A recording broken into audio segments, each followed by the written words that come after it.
Kadang-kadang jangan ambil gambar bertiga, nanti tengah mati.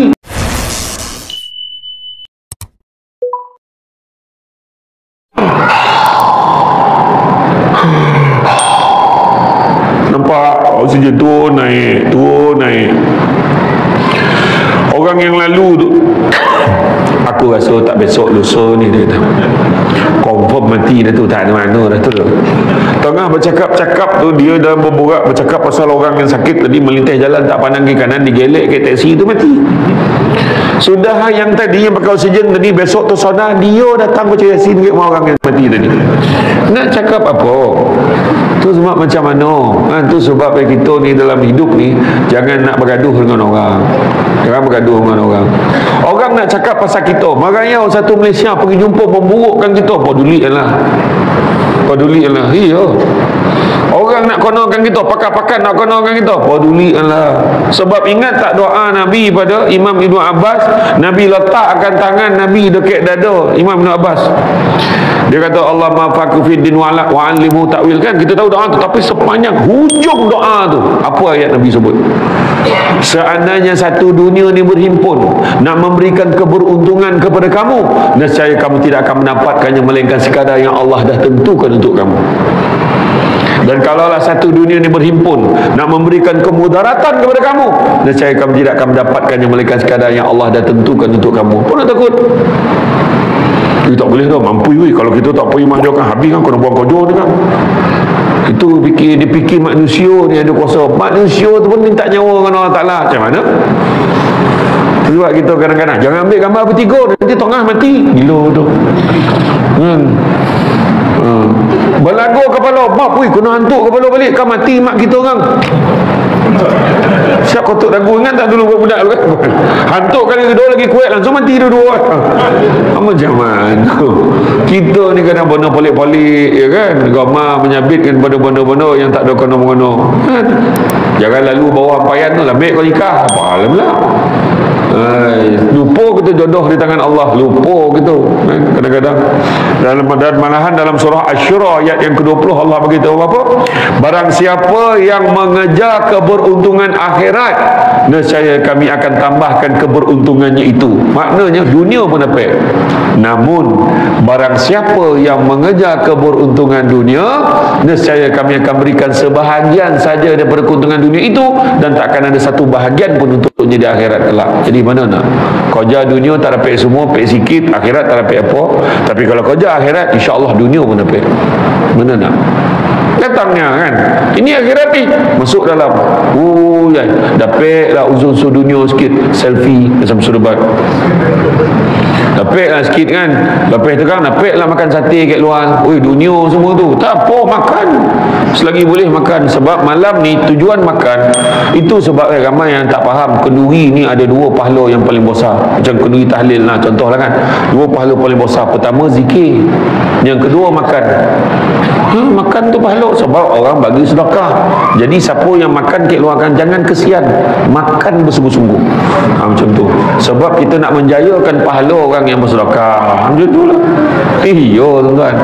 Tetapi ada yang cakap tahlil ni tak boleh. Zaman Nabi tu ada confirm neraka orang tu. La ilaha illallah. Zikir liman kana yarjullaha wal yawmal akhir wa zakarullaha katsira. Siapa nakkan rahmat Allah, nakkan hari akhirat, maka ingatlah Allah banyak-banyak zikir. Tahlil kan banyak zikir. La ilaha illallah, la ilaha illallah, la ilaha illallah, tahlil. Sampai tu doa pula. Itu sebab Allah yarham Syekh Murtada dulu kata zikir berpanjang. Kalau kat Somban lah zikir tak ada sikit lah. Kalau tahlil dah hilang-hilang lutut baru doa. Ya Latif, ya Latif, ya Latif, ya Latif, ya Latif, ya Latif, ya Arhamar Rahimin, salimna wal muslimin, Rabbi shfina min kulli da, wa'afina minal bala, ya Rahman, ya Rahim, ya Rahman, ya Rahim. Panjang macam-macam zikir. Itu yang ada orang tak biasa tu cakap, ni tolak balo, aku cari balo. Dia tak biasa zikir berpanjang, marah pula dia. Sampai hujung tu, Abdul zikir fa'lamu annahu la ilaha illallah. Logo dah hujung kan, la ilaha illallah. la ilaha illallah, la ilaha illallah. Dibalunnya 1000 kali. Dah gurui kojak gurui kaki kawan tu zikir kan. Kata arwah Syekh Murtada dulu, Mufti ni 9 dulu kan, dia kata apa, barulah berbaloi udah ngalah kat dapur tu. Masak, orang perempuan masak, ponek masak tak habis lagi zikir la ilaha illallah, al-fatihah, nak makan kojak kan. Tu iya, itulah dia kan cerita kan. Ni 9 ni lah, banyak tarikat kan, macam tu lah. Tapi tak apa dah, zikir. Jadi kebahagiaan kita datang ni, dapat semua insya-Allah, jangan risau. Jadi dalam surah Al-Ankabut ayat 64 Allah Taala berfirman, bermaksud dan kehidupan dunia ini hanyalah seni gurau dan permainan, dan sesungguhnya negeri akhirat itulah kehidupan yang sebenarnya. Sekiranya mereka mengetahui 3 tanda di dunia ni. Pertama, tahta, duit, tahta, kedudukan. Itu dunia tu. Kau janganlah macam mana pun, dunia sementara yang sifat dia wakil rakyat. Paling lama dia boleh bertahan berapa penggal, tengok. Kok dia ada nyawa mula kan. Ujung tu pun dia dah tak ingat lah kan. Kadang-kadang tak roti pula tu nak bagi ke orang lain. Boleh rini boleh batuk lagi banyak, ada bercakap dah lah tu. Nak lagi tu dah cukup. Contohlah kan, sama masuk. Dia pangkat paling besar dalam pejabat tu, kau jangan main-main. Nombor 1 dalam pejabat tu, kau jangan main-main, respect sikit tu. Tiba-tiba ke ujung tiang masjid tu sandar seseorang. Kenapa tu? Pencen. Sampai masuk pencen. Nak cakap apa? Samsul Debat pun dah ada kad pesara. Ya, saya kad pesara masa saya jadi pengarah undang-undang dan penguasaan dulu kan, dah ada kad pesara. Tunjuk dekat hotel dapat diskaun 10%. Tapi bukan semua hotel lah. Oyo dapat lah. Iya. Kan, sedogua sementara. Itu pertama, kedudukan harta. Kedua, duit dengan harta sementara.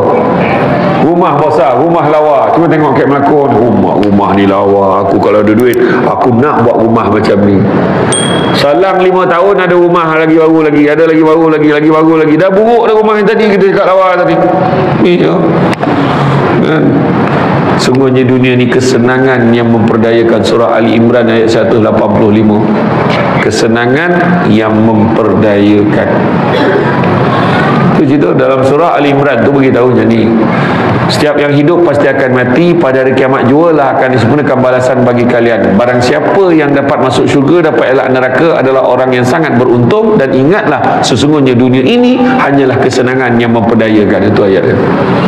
Kesenangan memperdayakan. Beli kereta baru berapa lama rasa baru. Renew rotek lah, boring dah. Dan servis dia alamak banyak lah kena bayar bulan ni. Iya kan, orang naik basikal dulu tak ada heboh pasal rotek servis ke apa, tak ada bubur minyak hitam yang tekat rantai basikal, tak ada sakit kepala dah, tak ada kan. Nak kata orang dulu tak sibuk ke? Sibuk mak ayah kita, pagi keluar potong balik sibuk, tapi malam makan sama. Nampak petua tu kan orang dulu macam mana. Lepas tu hormat macam mana? Tak ada dah suami balik kena sound alabek balik pergi mana pahal, tak ada. Suami balik, sian abang, bang dah siap dah bang ni, air untuk abang minumlah, kesian abang penat. Contoh baginya macam mana? Bagus orang masjid ni nampak ni, bagi tu. Nampak kan? Adab macam ni lah dia. Kalau mencari pokok berbuah, pucuk elobek, dahan berdaun. Kalau nak jadi insan bertuah, duduknya beradab, tagak dan bersantun.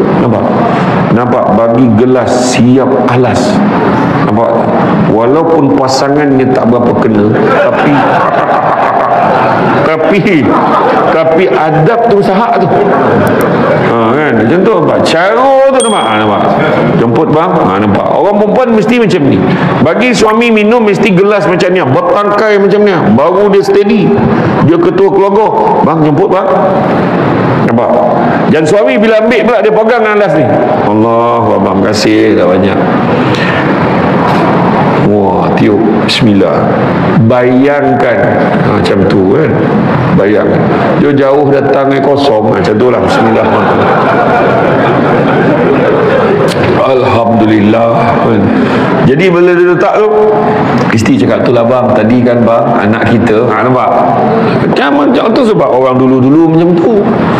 Kan bahagia, tak ada masalah, kurang lah, ada, mana boleh tak ada masalah, ada masalah tetapi semua boleh selesai. Apa kata abah ya, bang anak kita ingat dia nak pergi rombongan, tak payah kata, tak payah weh. Bang boleh tak ni? Tak payah kata, tak payah, ikut apa keputusan suami, itulah yang terbaik. Ingat orang perempuan, kalau suami kata jangan, jangan, ikutnya, bahagia hidup. Oh tikai tu tak boleh, ni kenapa macam ni, kenapa macam tu, kenapa macam ni, ada sebabnya, menyawab lagi banyak. Allah, menyawab, tetap menyawab. Ui, rosah tak, kecuali jemaah ni lah yang datang. Ni topik lain ni saya cakap ni, melawannya kan? Jangan bisulah, ngontak kata menyawab tu. Tu dia. Sebab orang perempuan kena faham, orang perempuan paling senang masuk syurga tahu. Nabi kata apa? Pertama, jaga salat. Kedua, jaga puasa. Ketiga, jaga maruah diri, maruah suami. Keempat, taat perintah suami. Kalau jaga empat-empat ni, Nabi kata masuklah ke dalam syurga mengikut mana-mana pintu, mengikut pilihan hati kamu. Untung perempuan siap boleh pilih pintu. Orang lelaki mana boleh pilih pintu, dapat masuk untung. Semuanya akun, termasuk yang bercakapnya. Sebab banyak soalan kita orang ni nak kena jawab. Faham tak perempuan? Jaga maruah diri, dah elok dalam masjid, pakai telokong elok, sopan santun. Keluar ya buka telokong dah kotak pakai. Tudung ni sekorek ya. Betul, tudung tu senia lempar, dado tunjuk ke orang. Okey, dado tu t-shirt tu ada tulisan pula, ada manik-manik menyalo-nyalo. Kita yang dah silau ni terpaksa lah baca. Apa tulis itu? Dah dokek-dokek baru perasan, rupanya dia tulis apa, tengok-tengok lah. Oh parah ni kan. Budak-budak sekarang. Itu yang ada dekat dalam TikTok tu kan. Ada yang berjoget-joget pakai baju seksi nak raya tu. Cet dia berjoget. Adalah hamba Allah ni, dia berjoget pakai seksi. Lepas tu siap tulis kan, dia tak nak jadi hipokrit. Aku tak kacau orang, yang kau koyak kenapa, dia kata. Dia kata dia tak kacau orang, dia tak tahu dia pakai macam tu, dia berjoget macam tu, terangkek lobai orang tu. Kopiah lobai ni terangkek tu, jangan main-main. Jangan dicuba-cuba. Jadi pertama, jaga maruah diri. Kedua, jaga maruah suami. Kalau orang buruk-burukkan suami, jangan kita sama-sama naik pula. Pertahankan suami. Aku tengok laki kau macam tak kerja je, ada je kat rumah. Kerja kak, cuma dia banyak buat kerja part time. Cuma siang dia tidur lah, malam dia kerja. Manalah aku tahu. Akak doa lah, mudah-mudahan suami saya dapat kerja tetap. Yelah, nanti akak doa. Macam tu cover. Aku tengok laki kau macam tak kerja, ada kat rumah je, memang nyusahkan orang, mati lagi baik. Apa bodoh macam tu? Jaga maruah diri, jaga maruah suami. Yang keempat, taat perintah suami. Faham tak? Orang perempuan nak masuk syurga tak? Nah, macam tu je orang perempuan, senang je. Lepas ni kita peduli kan, lelaki ni susah nak masuk syurga, orang perempuan senang masuk syurga. Lepas ni apa dia nak, kita setuju je. Baik bosa kau lah. Janganlah nampak pernah saya nak bujuk ni kan. Boleh tak orang perempuan? Macam mana? Boleh ke tak boleh? Boleh. Saya confuse ni orang sini lain macam kau orang nak jawab dah. Macam marah.